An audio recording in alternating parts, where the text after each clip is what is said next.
माँ सृष्टिर आरंभ। माँ रो स्वास्थ्य हेउची शिशु जीवनर प्रथम आधार।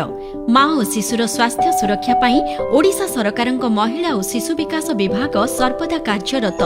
एही उद्देश्य रे ममता योजना एवं प्रधानमंत्री मातृवंदना योजना को एकीकृत करा जायछि। एही योजनार लक्ष्य गर्भवती महिला माननकु स्वास्थ्य और पुष्टि सहायता एवं गर्भावस्था मजुरी क्षतिर भरणा पाई आर्थिक सहायता प्रदान करिबा।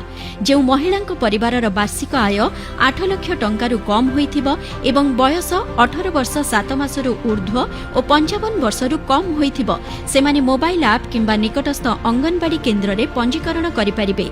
योग्य हिताधिकारींकु 2टी जीवित जात संतान पई 2टी किस्ती रे पुत्र संतान क्षेत्र रे 10,000 टंका एवं कन्या संतान क्षेत्र रे 12,000 टंकार आर्थिक सहायता प्रदान करा जाउछि। पीवीटीजी महिला मानक क्षेत्र रे समस्त जीवित जात संतान पाई उक्त सहायता राशि प्रदान करा जाउछि। सुरक्षित मातृत्व और सुस्थ शिशु, समृद्ध ओडिशा और विकसित भारतर मूल लक्ष्य। महिला और शिशु विकास विभाग ओडिशा सरकारक द्वारा जनहित रे जारी।